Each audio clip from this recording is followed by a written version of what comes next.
it's a day to celebrate. A year's really a year's worth of work, and it goes beyond that in a lot of these situations in terms of some of the guys in this class. These relationships just did not start this year. Some of them, they started 3 years ago, 4 years ago. But what it comes down to is the team here, the staff here, and everybody working together, starting with the recruiting staff and the coaches, to identify the needs of our program in terms of personnel and players, and then more importantly, finding the right people. It is always about people. It is always about people. There's a lot of great players out there, but there are certain types of people we're looking for with a certain foundation. If we're talking about establishing a certain foundation here and building on top of that, that will happen faster with people that have that certain foundation started already. And so commend the staff, the recruiting staff, on the job done in terms of the recruiting class. We don't offer a lot of people on purpose. We want to be extremely efficient. We want to be efficient with our time. If we're going to do the things that we're talking about doing here within our program and helping people develop and grow by creating a certain environment, then we need to be focused on that. We need to be efficient with our time within the building and the people that are in this building. That being said, we only offered 73 guys in the course of the year up to this point, and we were able to sign roughly 30% of those in the early signing period. And so we want to continue to identify the needs, of course. That's what recruiting is about, and building a team, but more importantly with the right people. In doing so, the average NCAA core GPA of all the high school signees was a 3.2. That's important to us. That shows the type of foundation these young men have, not only on the field, but off the field. And we will continue to make that a priority. The majority of them are captains on their team and leaders of their team. And so those are the things that go into the evaluation process early on of each specific circumstance. And we will continue to be extremely diligent in the process of evaluating the people, not only the recruits, but very much so, it's the same when we bring anybody in this building, whether it's staff members, in whatever role that may be.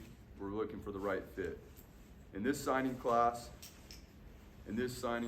here, we're excited to be able to add 22 members, 10 on offense, 11 on defense, 1 specialist, and we feel like we are able to address some needs on the team.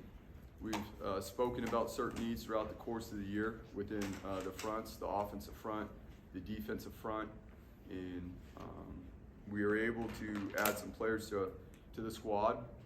A lot of them that will be here in January, that we know are the right people, and that guys that will fit with the rest of the guys on this team.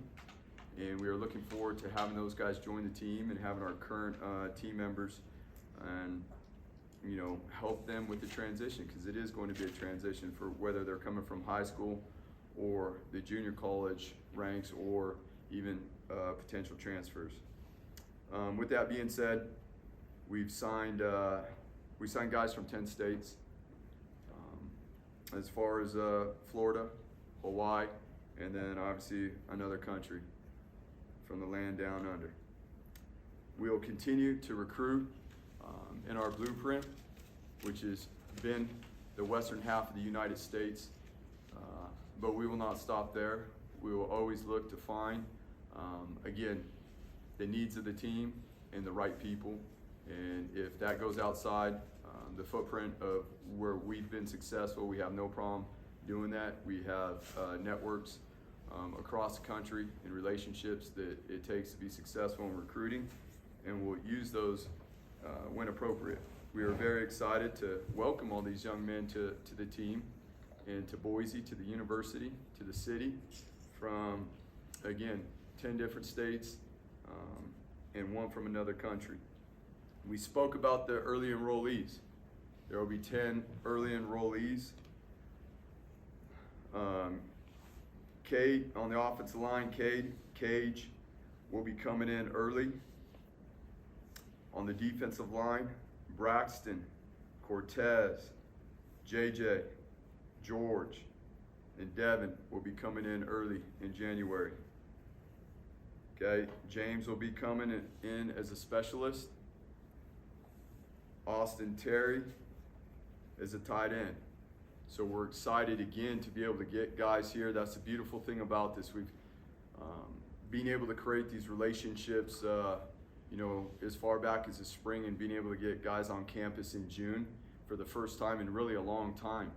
We were able to establish relationships, identify areas of need on the team, and even get the high school guys that were interested in graduating early to set up those plans to be appropriate with their course work that needs to be done in the summertime and throughout the fall to be able to graduate early. So we're extremely excited about that.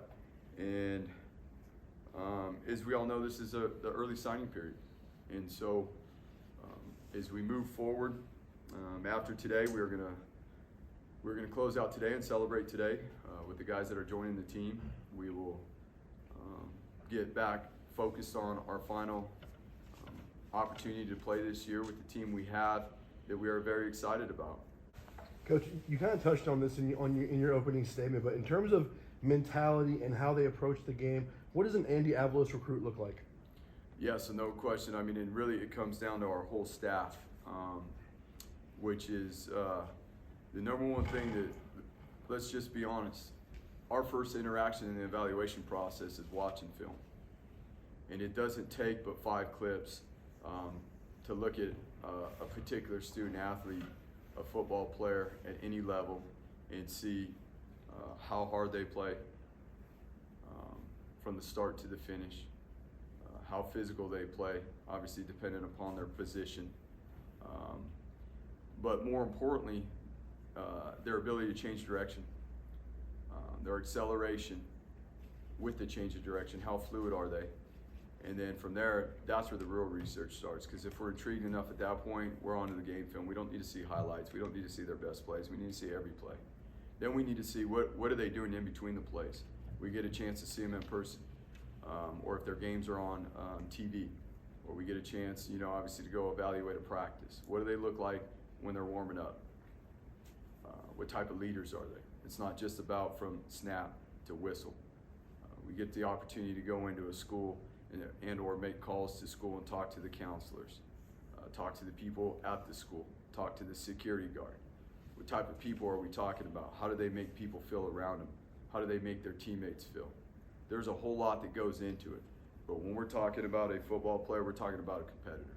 At the end of the day, that film in the first 4 to 5 clips should show us that individual is a competitor, both mentally and physically.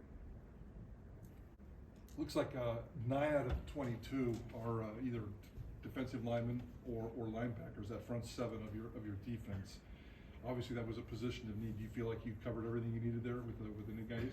Yeah, we're excited about the defensive front, not just the the D-line, edge players, but the linebackers especially.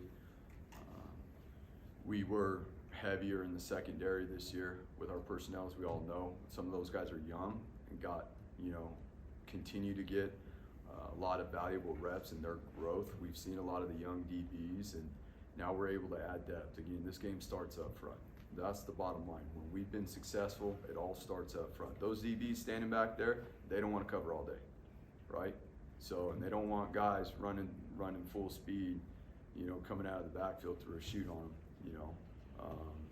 So that was a huge need, Mike, as we've spoken about all year. And not only were we able to get talented players, we can all sit here and watch their film, but we feel extremely confident about the ability to develop because of who they are in terms of how they compete, understanding that there's a process that goes into growth and being consistent, and we're really excited about that.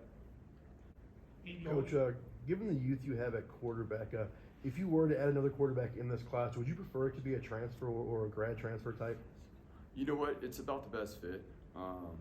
If we were to do that, with Mad Dog, we feel extremely comfortable and confident.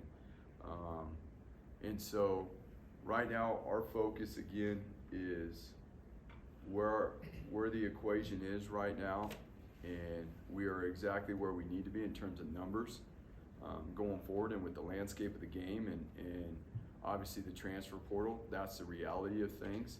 Like, are we going to sit here and expect to come back with everybody in January? That's not a reality. We all know that. But are we focused on that? We might need to be to write a story, but we're not. We're focused on this last mission and what this team is. This is this year's team right now. So that's why I'm not mixing up that with what we're talking about right now. And that's in fairness to exactly what we talked to our team about. But there's a reality of things.